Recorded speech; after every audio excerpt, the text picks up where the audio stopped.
પાટણથી વિસનગર જવા માટે કેટલી બસો લાગે છે, કેટલા વાગે નીકળવાની છે, ક્યાં થઈને નીકળવાની છે, એની સંપૂર્ણ ટાઈમ ટેબલ તમને આ વિડીયોની અંદર મળવાનો છે। તો ખાસ વિડીયોની અંદર મિત્રો બન્યા રહેજો। જો તમારે પાટણથી વિસનગર રૂટ ઉપર જવાનું છે તો કેટલા વાગે કઈ બસ નીકળવાની છે અને ક્યાં થઈને નીકળવાની છે એની સંપૂર્ણ માહિતી તમને વિડીયોની અંદર મળવાની છે। તો ચેનલની અંદર જે લોકો નવા છે એમને ખાસ વિનંતી છે કે ચેનલને સબસ્ક્રાઈબ કરી લેજો। तो चलो मित्रों આપણે વિડિયોની શરૂઆત કરીએ। અને મિત્રો ખાસ નોંધ કે એપ્લિકેશન દ્વારા બધી જ માહિતી તમને આપવામાં આવે છે, તમે પણ એપ્લિકેશનમાં બધી જ માહિતી જોઈ શકો છો। તો વિડિયોની અંદર ખાસ બને રહેજો, એપ્લિકેશનની પણ માહિતી તમને મળી રહેશે।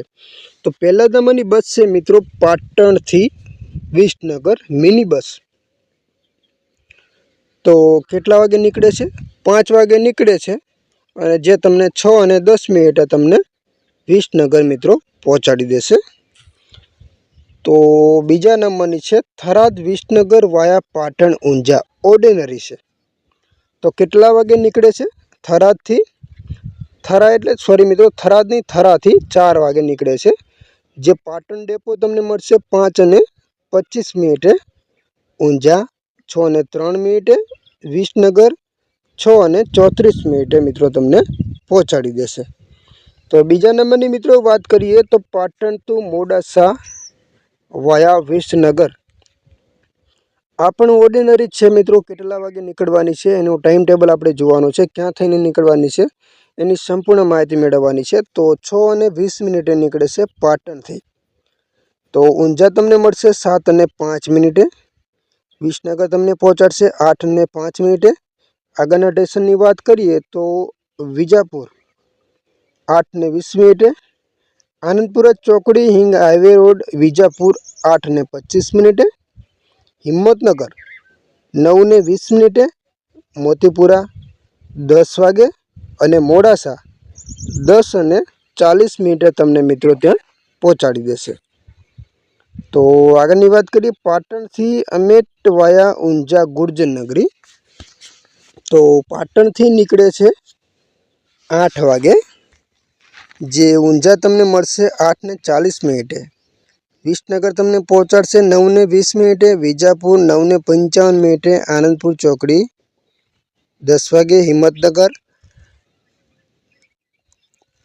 10 ને 35 મિનિટે, કંભોઈ 10 ને 45 મિનિટે, શામળાજી 11 અને 35 મિનિટે, રતનપુર 12 વાગે, કેસરિયાજી રાજસ્થાન 1 ને 5 મિનિટે, ઉદયપુર રાજસ્થાન 2 અને 25 મિનિટે, નથદ્વાર રાજસ્થાન 3 અને 20 મિનિટે અને અમેત રાજસ્થાન 5 વાગે તમને મિત્રો પહોંચાડી દેશે। આ માહિતી મિત્રો લાઈવ તમે જોઈ શકો છો તમારા મોબાઈલની અંદર। તો એપ્લિકેશન કયું છે એ પણ તમને ખાસ જણાવી દઉં। તો એપ્લિકેશનનું નામ છે GSRTC લાઈવ ટ્રેકિંગ લખવાનું છે તમારે પ્લે સ્ટોરની અંદર।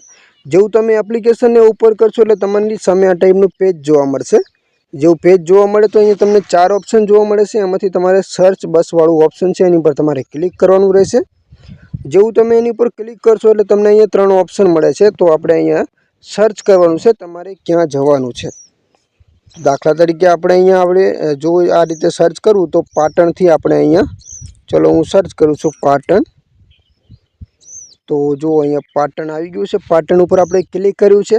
તો હું અહીંયા દાખલા તરીકે મહેસાણા લખું છું, તો જોઈ લો અહીંયા મહેસાણા હું લખું છું તો અહીંયા મહેસાણાનું એક ઓપ્શન તમને મિત્રો મળી જશે। તો અહીંયા મહેસાણાનું ઓપ્શન જો અહીંયા આવી ગયું છે, તો મહેસાણા ઉપર આપણે ક્લિક કરી લઈએ। જેવું તમે ક્લિક કરશો તો પાટણથી મહેસાણા જેટલી પણ બસો જતી હશે એ બધી બસો તમારી સામે આ ટાઈપની આવી જશે। જોઈ લો અહીંયા બધી બસો આવી ગઈ છે। જો અહીંયા થરાદ ઉપલેટા છે, પાટણ ઉપલેટા છે, તો પાટણ મલેજ સુરત છે, ચાણસ્મા નાસિક છે, ભાભર જશોદાનગર છે, સોઈગામ મણિનગર છે, ડીસા નવસારી વાયા પાટણ છે, પાટણ પીટોલ છે, પાટણ વાયરા છે, વ્યારા છે, દિયોદર સુરત છે। આ બધી જ માહિતી મિત્રો તમને એની અંદર મળી રહેશે। જો વિડીયો તમને ગમ્યો હોય તો વધુ કોઈ પણ એસટી બસનું તમારે ટાઈમ ટેબલ જોવું હશે તો આપણી ચેનલની અંદર દરેક વિડીયો બનાવેલા છે, તમે જઈ શકો છો। આવી રીતે લાઈવ લોકેશન પણ એની અંદર જોઈ શકો છો, બસ કેટલે પહોંચે છે એનું લોકેશન પણ તમને આ રીતે જોવા મળી રહેશે। તો આશા રાખું છું કે માહિતી તમને ગમી હશે। વધુ કોઈ પણ માહિતી જોઈએ તો ચેનલને સબસ્ક્રાઈબ કરી લેજો. દરેક વિડીયો તમને ગુજરાતીમાં મળી રહેશે મિત્રો.